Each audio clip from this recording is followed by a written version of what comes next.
आज हम लोग अलंकार को पढ़ेंगे। सबसे पहले जानेंगे कि अलंकार क्या है, कैसे इसकी परिभाषा दी जा सकती है। परिभाषा के रूप में हम जो है सो कह सकते हैं कि काव्य की शोभा बढ़ाने वाले तत्व या कारक को अलंकार कहते हैं। क्या कहते हैं? अलंकार कहते हैं। जैसे सामान्य रूप से व्यक्ति अपने शरीर की शोभा को बढ़ाने के लिए आभूषणों का प्रयोग करता है, वैसे ही काव्य का आभूषण है यह अलंकार। काव्य की शोभा बढ़ाता है यह अलंकार जो है सो। काव्य की शोभा बढ़ाने वाले तत्व को या कारक को अलंकार कहते हैं। अब अलंकार के जो है सो कुछ भेद हैं। अलंकार के कुछ भेद हैं। जैसे अलंकार के भेद में सबसे पहला भेद जो है सो आता है शब्दालंकार। कौन सा अलंकार? शब्दालंकार। शब्दालंकार। दूसरा भेद आता है अर्थालंकार। कौन सा? अर्थालंकार। उसके बाद तीसरा नंबर में आता है उभयालंकार। उभयालंकार।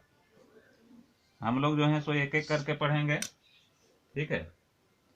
एक एक करके हम लोग पढ़ेंगे।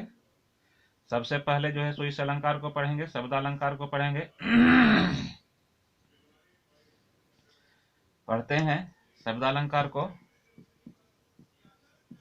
शब्दालंकार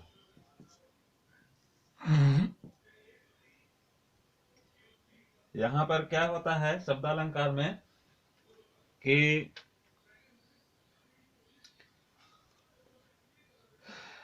शब्द के आधार पर, ठीक है, शब्द के आधार पर,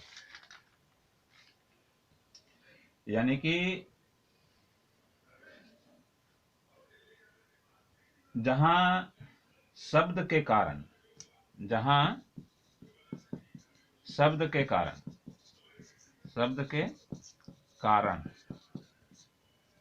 साहित्य की शोभा बढ़े, जहां शब्द के कारण साहित्य की शोभा बढ़े, साहित्य या काव्य भी कह सकते हैं हम, काव्य की शोभा बढ़े, उसे शब्दालंकार कहते हैं। क्या कहते हैं? शब्दालंकार कहते हैं, ठीक है, शब्दालंकार कहते हैं। अर्थात शब्द के आधार पर साहित्य की शोभा बढ़ने को शब्दालंकार कहते हैं। शब्द के आधार पर साहित्य की शोभा बढ़ने को शब्दालंकार कहते हैं। आज हम शब्दालंकार के भेद को पढ़ेंगे। सबसे पहले भेद को पढ़ते हैं, शब्दालंकार के भेद को, जिसमें कि शब्दालंकार का सबसे पहला भेद जो है वह है अनुप्रास अलंकार। क्या है? सबसे पहला भेद है अनुप्रास अलंकार। अनुप्रास अलंकार, अनुप्रास अलंकार। ये हम क्या पढ़ रहे हैं हम लोग? शब्दालंकार, ठीक है, शब्दालंकार को हम लोग पढ़ रहे हैं। शब्दालंकार का पहला भेद जो है सो अनुप्रास अलंकार होता है। अब अनुप्रास किसको कहते हैं ये जानते हैं, है ना? तो इसमें कहा कि वर्णों की आवृत्ति, ठीक है, वर्णों की आवृत्ति को अनुप्रास कहते हैं। अनुप्रास अलंकार कहते हैं,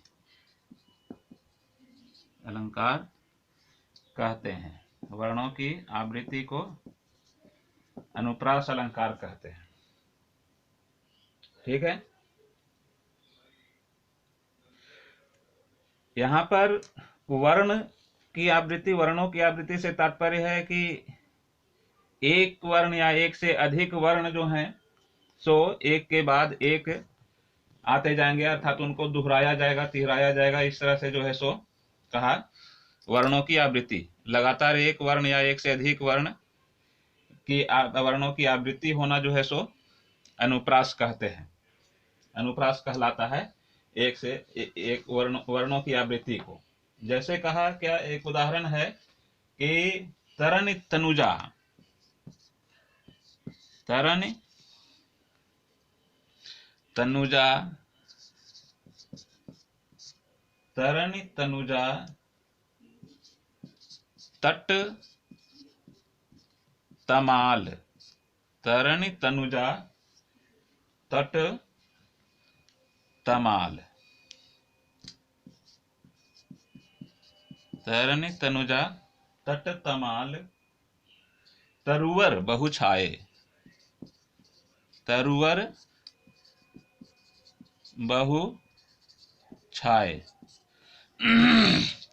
यहाँ पर लगातार त वर्ण की जो आवृत्ति है, ठीक है, यहाँ पर लगातार त वर्ण की जो आवृत्ति है, अर्थात त वर्ण को एक के बाद एक दोहराया जो गया है, इसी को जो है सो अनुप्रास कहते हैं। अर्थात वर्णों की आवृत्ति को क्या कहते हैं? अनुप्रास।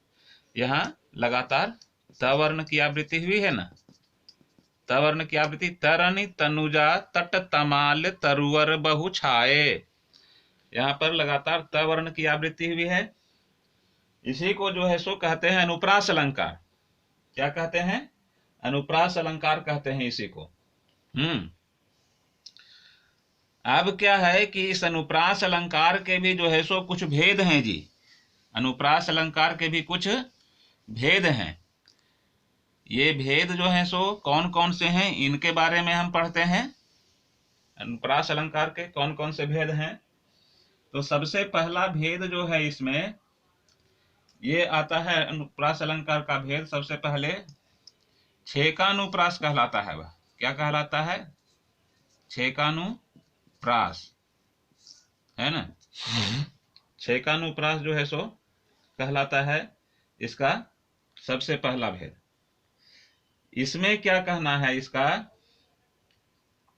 कि एक या अनेक, एक या अनेक वर्णों की, एक या अनेक वर्णों की एक बार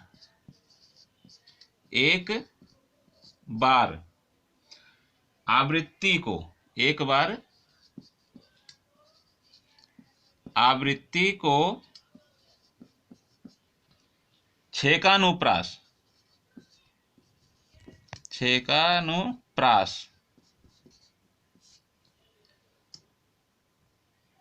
कहते हैं। एक या अनेक वर्णों की एक बार आवृत्ति।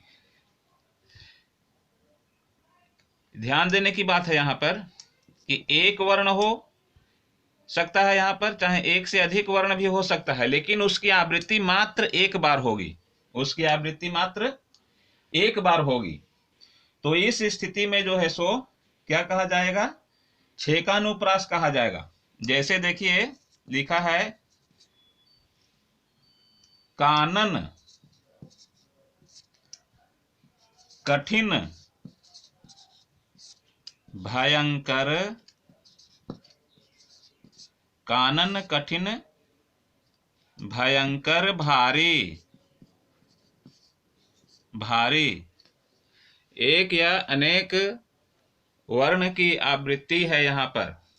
यहाँ अनेक वर्ण की आवृत्ति है। जैसे देखिए, इस क वर्ण की आवृत्ति है और भ वर्ण की आवृत्ति जो है सो, ठीक है, क वर्ण की आवृत्ति और भ वर्ण की आवृत्ति, ये अनेक वर्ण के अंतर्गत आ गए। जैसे देखिए यहाँ पर क और भ दो वर्ण की आवृत्ति हुई, तो यहाँ पर लिखा हो कि एक या अनेक वर्णों की आवृत्ति, ठीक ना, एक या अनेक वर्णों की आवृत्ति। तो यहाँ पर अनेक वर्णों की आवृत्ति यानी एक से अधिक वर्णों की आवृत्ति हुई है। और आवृत्ति कितने बार हुई है? तो मात्र एक बार हुई है। क और क इसकी आवृत्ति मात्र एक बार हुई है। इसलिए यहाँ पर जो है सो क्या कहा कि छेकानुप्रास होता है। यहाँ पर छेकानुप्रास हुआ। कानन कठिन भयंकर भारी, घोर घाम